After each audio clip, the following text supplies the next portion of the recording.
OGGO committee. First, we have the MP Green from the NDPs, an outstanding MP, and then MP Harder, who some of you like. Thank you. Going back to the notion of preparedness, I'm wondering in your audits, what consideration you gave to the handling of the national emergency strategic stockpile, and when can we expect the completed audit to come back to this committee on that issue? During our audit on procuring personal protective equipment and medical devices, we look at the management of the National and Emergency Strategic Stockpile. Right now, our expectation is to table that report in the House of Commons with another report about support to Indigenous communities, which includes personal protective equipment and other medical staff for Indigenous communities, both at some point near the end of May. And so in that, though, assuming that'll be the completed version of it, what consideration did you give in these audits, or did you leave it separate from? Like in auditing the government's preparedness, what consideration analysis did you give the failure of the National Emergency Strategic Stockpile? Given the scope of the pandemic preparedness and border control audit, we decided to scope out the national emergency stockpile and really cover it in our personal protective and medical device report that'll be coming out in May. So we did not consider it in this one. Okay, thank you.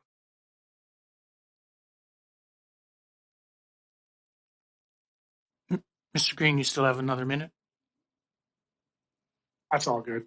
I've had the pleasure of being in front of Ms. Hogan, who's doing a great job, by the way. I'll take my minute to just say that for the amount of times that I've seen her up in front of committees having to work through this pandemic has been exemplary, and her staff always come with really candid information. And I'll just state that I think that the bulk of this, in my closing comment, the bulk of this report is pretty concise in the way that it outlines the government's lack of preparedness in very obvious ways. And so hopefully we've learned these lessons, and hopefully we don't see a fourth and a fifth wave. Thank you, Mr. Green. We'll now go to Ms. Harder for 5 minutes. Thank you. I guess my first question, just to lead out here, is I believe you stated earlier, Ms. Hogan, that you said, and I quote, "The risk assessment tool was not designed to consider pandemic risk."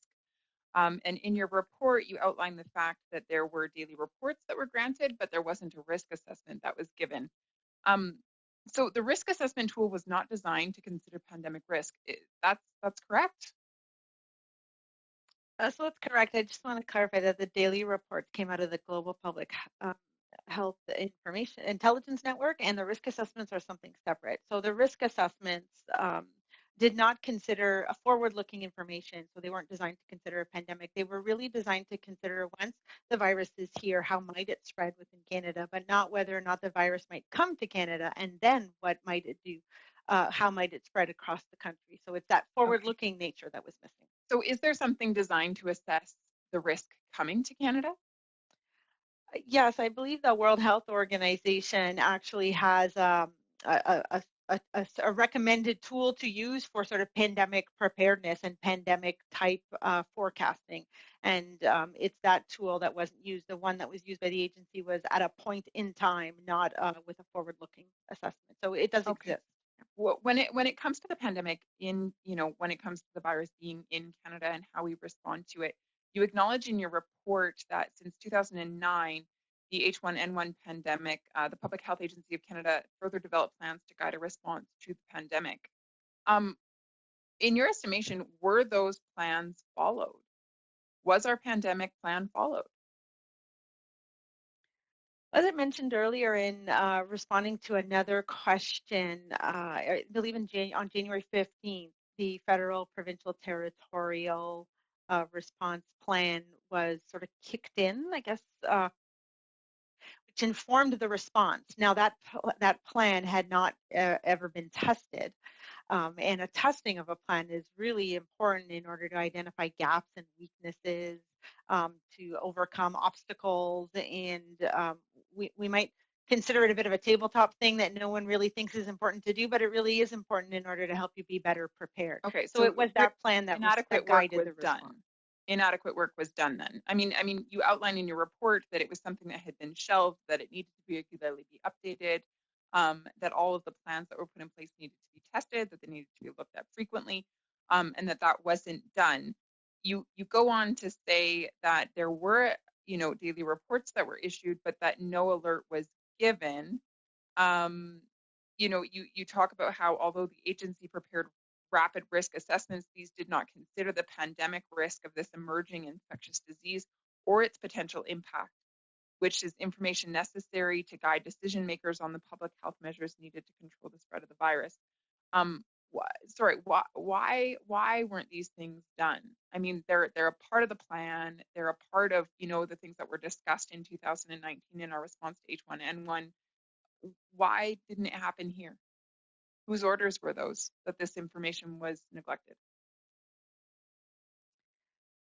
So all the items that you outline are actually all things that should be used to guide the department's, the agency's response and the country's response to the pandemic. A risk assessment tool and the Global Public Intelligence Network issuing daily reports and the alerts are just signals and help guide what the response should look like. I think every pandemic might have a different response. But what we highlighted in our audit was that there were so many known weaknesses that these things had not yet been tested or either updated or agreed to. So agreements between provinces and territories had not been addressed when the agency knew for many years. I understand. My question is very direct. Who gave the order to say that we wouldn't follow protocols that were developed in 2009? So why was the playbook shelved? The federal, provincial, territorial response plan was used to guide the response. It's that it had not yet been tested. So we followed it. We followed the guidebook. This is the guidebook. Well, we only stopped looking as of June 20th. But as I said earlier, I don't believe any country was well prepared for a pandemic. So from January to June 20th, the guidebook was followed. To some degree, yes, there were areas. No. Not to some degree. No, I'm asking you a very direct question, and your responsibility as Auditor General is actually to answer my question, not protect the government. Let's be very clear here. So I am being very clear that followed or was it not followed? On January 15th, the federal, provincial, territorial response plan was activated, and it guided the response that the government took. There were weaknesses in that response because there had not been agreements between the provinces and territories and the federal government on how they might share information and how that information would be used. And hence the response could have been faster. And that's what we noted in the audit. Thank you, Ms. Harden. And Ms. Hogan, we'll now go to Mr. Don't forget to like, dislike, subscribe, and comment. Safe Space Cafe. And always, have a good day.